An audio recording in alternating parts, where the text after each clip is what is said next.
Did you know? Production of Doom Eternal began immediately after Doom 2016 shipped. As proud as id Software was of Doom 2016, they wanted to use what they learned from 2016's tumultuous development to make a game that didn't just meet fans' expectations, but rather exceed them.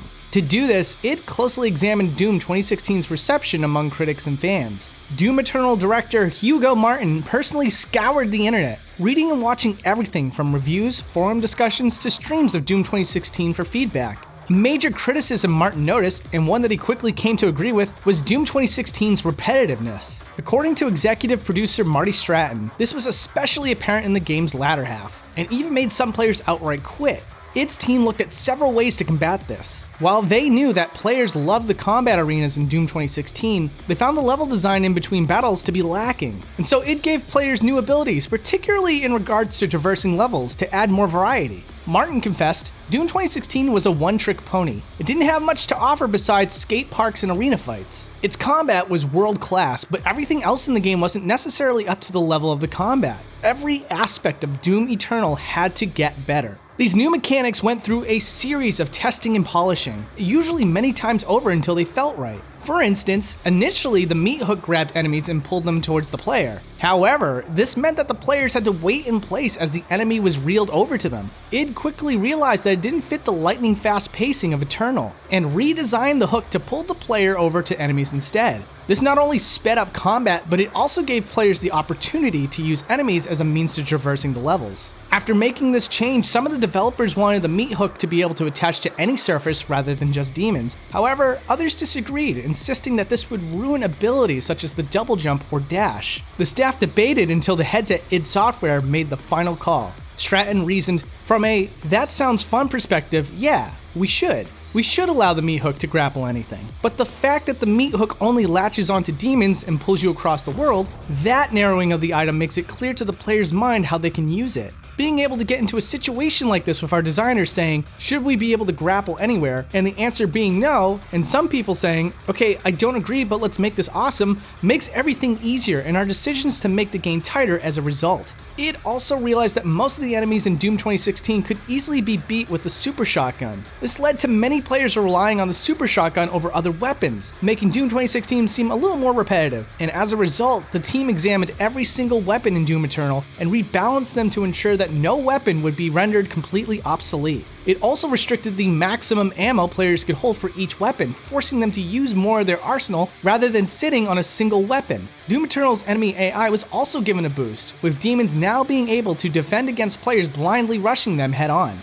During Doom Eternal's development, the team also replayed the original Doom 1 and 2, and the often overlooked Doom 64. While each of these classic games inspired Doom Eternal, Doom 64 held a special place in Martin's heart. Not only was Doom 64 the first Doom game he ever owned, he also found its tricky level design especially influential while creating the levels for Eternal. Martin told IGN, walking down a hallway in Doom 64, you never knew what the level was going to throw at you. More so than the original Doom. Knowing that the level is keeping the players on their toes was actually something we really wanted to get into Doom Eternal. In fact, Doom Eternal directly references Doom 64 with the Unmaker super weapon from the N64 classic. Meanwhile, Night Dive Studios released an updated port of Doom 64 alongside Doom Eternal. Among a number of improvements, this port also adds a brand new level which ties into Doom Eternal's lore. Following this, id Software abandoned the strict sense of realism they strived for with Doom 2016, and instead looked towards the colorful Nintendo games and the box art of the He-Man toy line for inspiration. This shift in tone changed everything from the game's overall art style, to the vibrantly color-coded ammo types, the inclusion of 1-ups, the over-the-top executions, and more. Although id Software believed Doom 2016 could be more immersive if it felt realistic, Martin came to disagree with this view, especially considering the art styles of both Doom 1 and 2. To Martin, a game is immersive as long as its tone remains consistent. He explained, in other games, they're all about creating this cinematic and immersive experience, and they don't want to break reality too much during your experience. I think that's the strength of those games, but I don't think that's the strength of Doom, and it's not something we try to do. Another common complaint of Doom 2016 was its multiplayer mode, largely developed by Certain Affinity. which some felt was too disconnected from the single-player experience. In response, id designed Doom Eternal's multiplayer from the ground up, in-house, alongside the single-player content. The team also experimented with new ways players could battle against each other, such as the asymmetrical 2v1 battles and the Dark Souls-like invasion mode. Surprisingly, id decided against having a traditional deathmatch mode in Eternal, which has been a staple in the series, if not the entire FPS genre since the original Doom in 1993. According to Bethesda's Global Senior Vice President Pete Hines, the developers wanted to make sure that there was a high level of consistency between single-player and multiplayer. Hines told Shack News, "We wanted it to feel like you're all playing the same game. That's as opposed to, I'm a badass demon slayer in single player, but when I go to multiplayer, there are no demons and it's just deathmatch. We don't want to include deathmatch just for the sake of doing it. We want to make sure that we're doing stuff that's interesting and that resonates." Unfortunately, this emphasis on revamping Eternal's multiplayer modes in-house took far more time and resources, causing Doom 2016's Snap Map mode to be left on the cutting room floor. Nevertheless, it prioritized making new content in Eternal, rather than ensuring every feature in Doom 2016 made a return.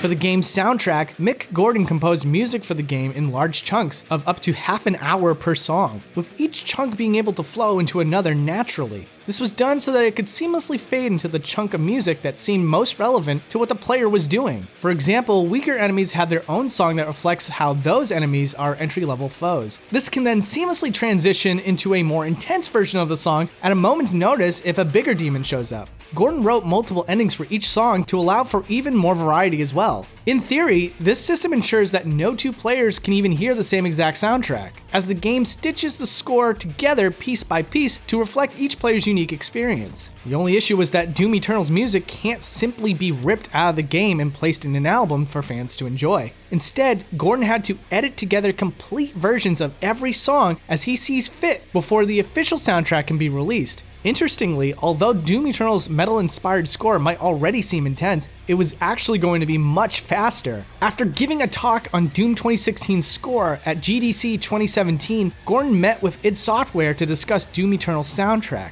Gordon was asked to make Eternal's soundtrack bigger, badder, louder, and more in the player's face. He swiftly wrote the first piece of music for Eternal at blazing speed of 264 beats per minute. However, the song was quickly abandoned after id tested it out in an early build of the game. Gordon explained, "When you're trying to concentrate on what's going on and make really clear, calculated, careful decisions, if you've got like 264 beats per minute, double kick drums in your ears, it just pisses you off. But not in a good way. You actually hate the music. You hate the game. It's like too aggressive. So I had to actually, believe it or not, rein things back to a style that is more groove-based and carefully considered to allow more thinking space." Gordon also came up with his own language for the soundtrack's choral sections all on his own. Wishing to pay the Doom series lore respect, Gordon took the names of the demons in the games, chopped them up into syllables, and mixed them together to create a language. Afterwards, Gordon recorded 4 hours of demonic language to use in the soundtrack.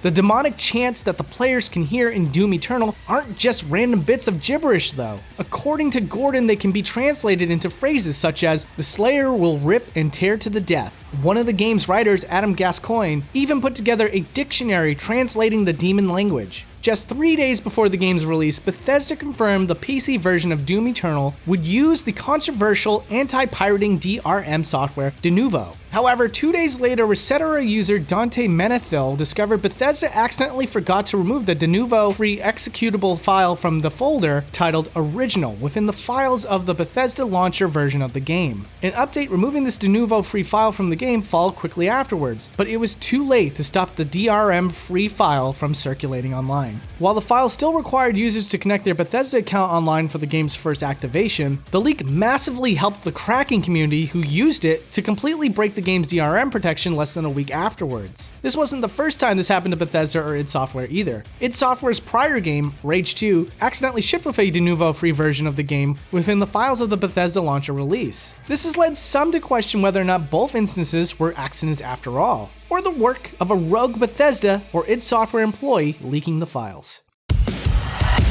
Despite being polar opposites in tone, fan art pairing the Doomslayer alongside Animal Crossing's Isabelle began flooding both fandoms leading up to Doom Eternal's release. While many may point to Doom Eternal sharing the same release date as Animal Crossing New Horizons as the cause, the pairing goes back even further. On July 9th, 2019, Twitter user Mr. Agent Strange posted fan art commissioned from Art Shops featuring the Doomslayer teaching Isabelle how to use the super shotgun. Coincidentally, while New Horizons had already been announced for March 20th, 2020, Doom Eternal had set to be released on November 22nd, 2019, and wouldn't be officially delayed to March 2020 for months. The official Doom Twitter account took notice of this and began playing along with fans leading up to Eternal's release. Meanwhile, Martin officially commented on the phenomenon himself, saying, "I think it's awesome and it speaks to the amazing diversity we see in games today. I honestly root for other games and other studios. I'm so proud to work in the game industry, and the fact that two games that are so completely different, getting a ton of press, come out on the same day. It's an incredible time to be in development, and I'm excited to play Animal Crossing New Horizons." While fans have been making their own Animal Crossing meets Doom Eternal homages, id filled the game with plenty of references of their own. For example, in the Fortress of Doom, players can find a PC which can be used to play Doom 2 by typing in the code Flynn Taggart. This is a reference to the Doom novelizations by David Abhue, as well as Brad Lena Weaver, where the protagonist was known as Corporal Flynn Taggart.